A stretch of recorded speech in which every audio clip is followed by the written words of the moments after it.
창세기 49장. 그리고 야곱이 자기 아들들을 불러 말했습니다. 모여라. 앞으로 너희에게 일어날 일들을 내가 말해주겠다. 야곱의 아들들아, 함께 모여 들으라. 너희 아버지 이스라엘의 말을 들으라.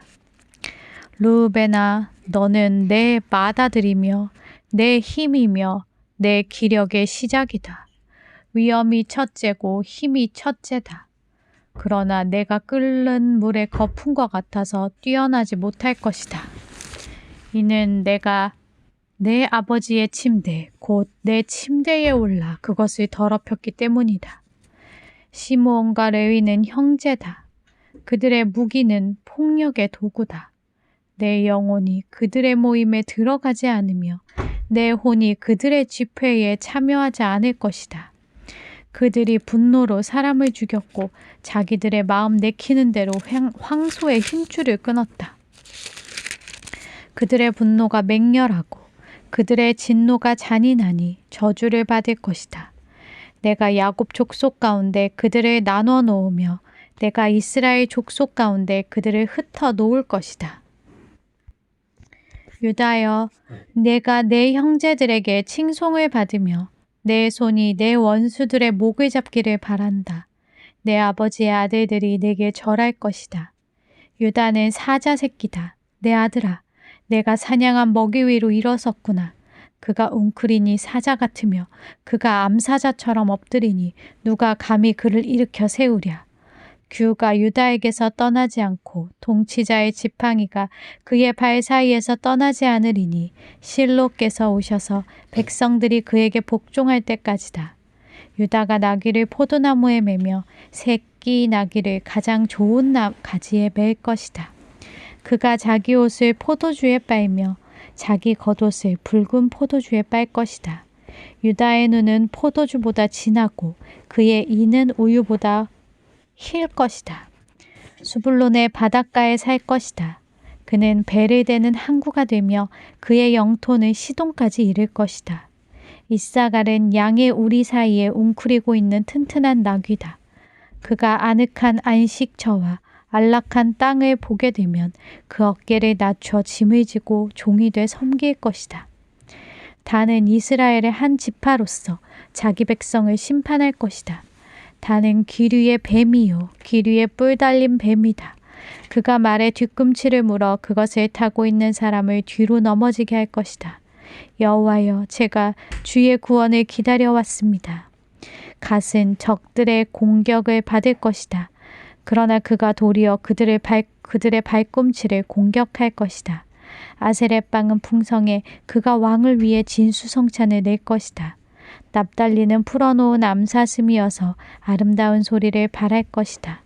요셉은 열매가 많은 나뭇가지, 곧 샘 곁에 열매 많은 나뭇가지다. 그 가지가 담을 넘는다.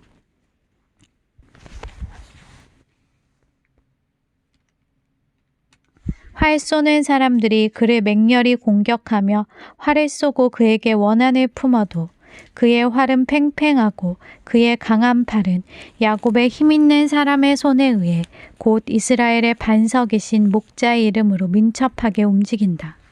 내 아버지의 하나님께서 너를 도우시고 전능하신 분께서 위로 하늘의 복과 저 아래 놓여있는 깊은 곳의 복과 젖과 모태의 복으로 너에게 복을 주실 것이다. 내 아버지의 복은 영원한 산들의 복과 장구한 언덕의 복을 넘어섰다. 이 복이 요셉의 머리 곧 자기 형제들 중에서 뛰어난 사람의 이마에 있을 것이다. 베냐민은 물어뜯는 늑대다. 아침에는 먹이를 삼키고 저녁에는 그 잡은 것을 나눌 것이다. 이들은 12지파입니다. 이것은 그들의 아버지가 그들에게 한 말입니다. 이스라엘이 각자가 누릴 복에 따라서 아들들을 축복했습니다. 그리고 야곱이 아들들에게 명해 말했습니다. 이제 내가 곧 내 조상들에게로 돌아가게 될 것이다. 나를 햇사람인 에브론의 밭에 있는 굴에 내 조상들과 함께 묻어주길 바란다. 그곳은 가나안 땅 마므레 근처 막벨라에 있는 굴인데 내 조부 아브라함께서 햇사람 에브론의 밭과 함께 묘지로 사신 곳이다. 거기에 조부 아브라함과 그의 아내 사라께서 묻히셨고 아버지 이삭과 그의 아내 리브가께서도 묻히셨다. 그리고 내가 레아도 거기에 묻었다. 이 밭과 그 안에 있는 굴은 햇사람에게서 산 것이다. 야곱은 아들들에게 이렇게 말하고 침대에 박을 올려 모으고는 숨을 거둬 그 조상들에게로 돌아갔습니다. 50장. 요셉이 자기 아버지 얼굴에 위로 몸을 숙이고 울면서 입을 맞추었습니다. 요셉이 자기 종들과 의사들에게 명해 자기 아버지 이스라엘의 시신을 향료로 처리하도록 했습니다. 그래서 의사들이 이스라엘을 향료로 처리했습니다. 그 기간은 40일이 걸렸습니다. 그렇게 해서 그들이 향료 처리 기간을 마쳤습니다. 이집트 사람들은 그를 위해 70년 동안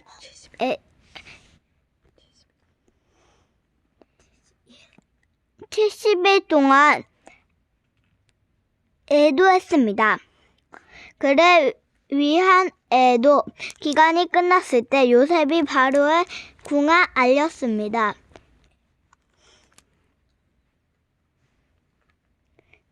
제가 만약 여러분의 은혜를 받고 있다면 저를 위해 바로께 말씀해 주십시오.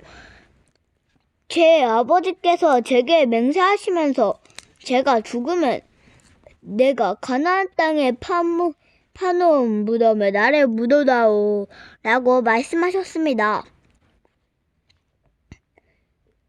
이제 제가 올라가서 제 아버지를 장사 지내고 돌아오게 허락해 주십시오 라고 말입니다. 바로가 대답했습니다. 내 아버지가 내게 맹세한 대로 올라가서 내 아버지를 장사 지내도록 하여라. 요셉이 아버지를 묻으러 올라갔습니다. 바로의 모든 신하들과 궁전의 원로들과 이집트 원로들이 그와 동행했습니다. 아버지 집에 속한 사람들도 그리고 요셉의 집안 식구들과 그 형제들과 아버지 집에 속한 사람들도 다 함께 갔으며 어린 아이들과 양떼와 소떼만 고센 땅에 남겨놓았습니다. 전차와 기병도 함께 올라갔는데 그 형렬이 아주 컸습니다. 그들은 요단강 건너편에 있는 아닷의 타작바달에 이르러서 거기에서 심히 통곡하며 애도하였습니다. 요셉은 자기 아버지를 위해 7일 동안 애도했습니다. 거기에 살던 가나안 사람들은 아닷의 타작 마당에서 애도하는 것을 보고 이집트 사람들이 크게 통곡한다라고 말했습니다. 그래서 이곳이 아벨미스라임이라고 불리게 됐습니다. 이곳은 요단강 건너편에 있습니다. 이렇게 야곱의 아들들은 아버지가 지시한 대로 했습니다. 그들은 아버지를 가나안 땅에 모셔 막벨라 밭에 있는 굴에 묻었습니다. 그곳은 전에 아브라함이 묘지로 쓰기 위해 햇사람 에브론에게서 밭과 함께 사두었던 곳입니다. 그곳은 마므레 앞에 있었습니다. 자기 아버지를 장사 지내고 나서 요셉이 그 형제들과 아버지를 장사 지내러 같이 갔던 모든 사람들과 함께 이집트로 돌아왔습니다. 요셉의 형제들이 아버지의 죽음을 보고 말했습니다. 혹시 요셉이 우리에게 원한을 품고 우리가 그에게 했던 모든 잘못에 대해 안갚음을 하면 어떻게 하지? 그들이 요셉에게 전가를 보냈습니다. 아우님의 아버지께서 돌아가시기 전에 이런 지시를 하셨습니다. 정말 간절히 부탁한다. 비록 내 형제들이 내게 악을 행했어도 너는 내 형제들의 죄와 허물을 다 용서해 주어라 하고 말입니다. 그러니 아우님, 아버지의 종들, 하나님의 종들이 지은 죄를 제발 용서해 주십시오. 요셉은 이 말을 듣고 울었습니다. 그때 요셉의 형제들이 와서 그의 앞에 엎드리면서 말했습니다. 보십시오. 우리는 아우님의 종입니다. 요셉이 형제들에게 말했습니다. 두려워하지 마십시오. 제가 하나님을 대신하겠습니까? 형제들은 저를 해치려고 악을 꾀했지만 하나님은 지금 보시는 것처럼 그것을 선하게 바꾸셔서 오늘날 많은 사람들의 생명을 구하셨습니다. 그러니 두려워하지 마십시오. 제가 형님들과 형님들의 자식들을 기르겠습니다. 요셉은 형제들을 안심시키며 부드럽게 말했습니다. 이렇게 해서 요셉과 그의 아버지의 모든 집안이 이집트에 살았습니다. 요셉은 110세까지 살았습니다. 그는 에브라임의 자손 3대를 보았습니다. 므낫세의 아들 마길의 자식들도 요셉의 스라에서 컸습니다. 그런 후에 요셉이 그의 형제들에게 말했습니다. 저는 이제 죽지만 하나님께서 분명히 여러분을 돌아보셔서 여러분을 이 땅에서 데리고 나가 아브라함과 이삭과 야곱에게 맹세하신 땅으로 인도하실 것입니다. 요셉은 이스라엘의 자손들에게 맹세시키며 말했습니다. 하나님께서 분명히 여러분을 돌아보실 것입니다. 그러면 여러분은 제 뼈를 이곳에서 갖고 나가 주십시오. 요셉은 110세에 죽었습니다. 그들이 요셉을 향로로 처리해 이집트에서 그를 입관했습니다. 출 이집트기 1장. 야곱과 함께 각자 자기 식구를 데리고 이집트로 간 이스라엘 아들들의 이름은 르우벤, 시므온, 레위, 유다, 이사갈, 수불론, 베냐민, 단, 납달리, 갓, 아셀입니다. 요셉은 이미 이집트에 있었습니다. 야곱 스라의 자손들은 모두 70명이었습니다. 요셉과 그의 형제들 그리고 그 시대의 사람들은 다 죽었습니다. 그러나 이스라엘 자손은 자식을 많이 낳아 크게 번성하고 대단히 강대해졌으며 땅에는 이스라엘 자손들로 가득 차게 됐습니다. 요셉을 알지 못하는 새로운 왕이 일어나 이집트를 다스렸습니다. 새 왕은 자기 백성에게 말했습니다. 보라, 이스라엘 민족이 우리보다 많고 강대하다. 자, 그러니 우리가 그를 대할 때 지혜롭게 행동하자. 그렇지 않으면 그들이 더 많아져서 만약 전쟁이라도 일어난다면 우리의 적들과 연합해 우리를 대적해 싸우고 이 땅에서 떠날 것이다. 그들은 감독관을 세워 이스라엘 백성들을 억압하고 중노동을 시켰습니다. 그래서 이스라엘은 바로를 위한 곡식 창고로 쓰는 성인 비동과 람셋을 건축해야 했습니다. 그러나 그들이 억압하면 할수록 이스라엘의 자손은 조이려 더욱 번성하고 인구도 많아졌습니다. 그러자 이집트 사람들은 이스라엘 민족이 두려워서 그들을 심하게 혹사시켰습니다. 이집트 사람들은 이스라엘 민족에게 회 반죽과 벽돌 굽기와 온갖 밭일 등의 고단 노동을 시켜 그들의 삶을 고달프게 만들었습니다. 이렇듯 이집트 사람들이 시키는 일은 모두 혹독하기 짝이 없었습니다. 하루는 이집트 왕이 히브리 산파인 시브라와 부하에게 말했습니다. 너희가 히브리 여자들의 해산을 도울 때 그 낳는 것을 잘 보고 있다가 아들이면 죽이고 딸이면 살려라.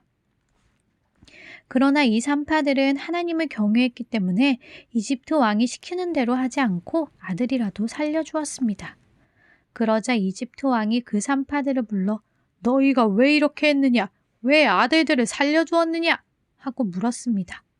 그러자 산파들은 바로에게 히브리 여자들은 이집트 여자들과 달리 튼튼해 산파가 도착하기도 전에 아이를 낳아버립니다. 라고 대답했습니다. 그래서 하나님은 산파들에게 은혜를 베푸셨습니다. 이스라엘 백성들은 번성하고 매우 강해졌습니다. 산파들이 하나님을 경외했으므로 하나님께서는 그들의 집을 번성하게 하셨습니다.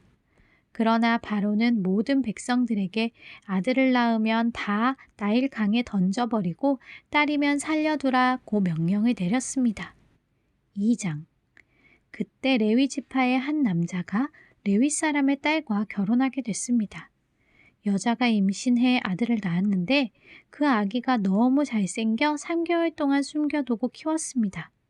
그러나 더 이상 숨길 수 없게 되자 여자는 갈대 상자 하나를 준비하고 거기에다 역청과 송진을 바르고 아기를 그 안에 뉘었습니다.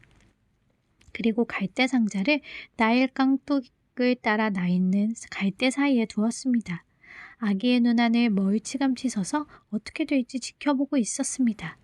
그때 마침 바로의 딸이 나일강에 목욕하러 내려오고 그녀의 시녀들은 강둑을 따라 거닐고 있었습니다. 바로의 딸은 갈대 사이에 있는 상자를 보고 자신의 여종에게 가져오라고 시켰습니다. 바로의 딸이 상자를 열어보니 한 아기가 울고 있었습니다. 바로의 딸은 불쌍한 마음이 들어 히브리 사람의 아기인가 보다 라고 말했습니다. 그때 아기의 누나가 바로의 딸에게 제가 가서 공주님 대신에 아기에게 젖을 먹일 히브리 여자를 한 명 데려올까요? 라고 말했습니다. 바로의 딸은 그렇게 하라고 대답했습니다. 그러자 아기의 누나는 가서 그 아기의 엄마를 데려왔습니다. 바로의 딸은 이 아기를 데려다가 나를 대신에 젖을 먹여라. 내가 그 대가를 주겠다. 라고 했습니다. 그리하여 그 여인은 아기를 데려다가 젖을 먹여 키웠습니다. 아이가 어느 정도 자라자 그녀는 아이를 바로의 딸에게 데려다 주었고 아이는 그의 아들이 됐습니다. 바로의 딸은 내가 그를 물에서 건졌다라고 하며 이름을 모세라고 지어주었습니다. 세월이 흘러 모세는 어른이 됐습니다. 어느 날 모세는 자기 민족이 있는 곳에 나갔다가 그들이 중노동하는 것을 지켜보았습니다. 모세는 어떤 이집트 사람이 자기 동족인 히브리 사람을 때리는 것을 보다가 이리저리 살펴 아무도 없는 것을 보고는 그 이집트 사람을 죽여 모래 속에 묻었습니다. 다음 날 모세가 나가보니 히브리 사람 둘이 싸우고 있었습니다. 모세가 잘못한 사람에게 왜 동족끼리 치고받고 싸우는 것이냐고 말했습니다. 그 잘못한 사람은 누가 너를 우리 통치자나 재판관으로 세웠느냐? 네가 이집트 사람을 죽이더니 이제 날 죽일 생각이냐? 라고 말했습니다. 그러자 모세는 두려워하며 속으로 내가 한 짓이 탈로 났구나 하고 생각했습니다. 바로는 이 사실을 듣고 모세를 죽이려고 했습니다. 그러나 모세는 바로의 얼굴을 피해 도망쳐 미디안으로 가서 살았습니다. 하루는 모세가 미디안의 한 우물가에 앉아있을 때였습니다. 미디안 제사장에게 딸 7이 있는데 물을 기르러 와서는 구유에다 그 아버지의 양떼에게 줄 물을 채웠습니다. 그런데 몇몇 양치기들이 와서 미디안 제사장의 딸들을 쫓아내는 것이었습니다. 그때 모세가 일어나 딸들을 도와주었고 그 양들에게 물을 먹여주었습니다. 그 딸은 자기 아버지 르우엘에게 되돌아갔습니다. 그러자 그 아버지가 오늘은 웬일로 이렇게 일찍 돌아왔느냐? 하고 물었습니다. 딸들은 어떤 이집트 사람이 우리를 양치기들에게서 구해주었습니다. 게다가 우리를 위해 물도 길어주고 양들에게도 물을 먹여주었습니다. 라고 대답했습니다. 아버지가 그는 어디 있느냐? 왜 그를 그냥 두고 왔느냐? 그를 불러 음식을 대접하자. 라고 딸들에게 말했습니다. 그리하여 모세는 흔쾌히 르우엘과 함께 살기로 했습니다. 르우엘은 자기 딸 십보라를 모세에게 주었습니다. 십보라는 모세에게 아들을 낳아주었습니다. 모세는 아들의 이름을 게르솜이라고 지었습니다. 모세가 말하기를 내가 이방 땅에서 이방 사람이 됐다 라고 했기 때문이었습니다.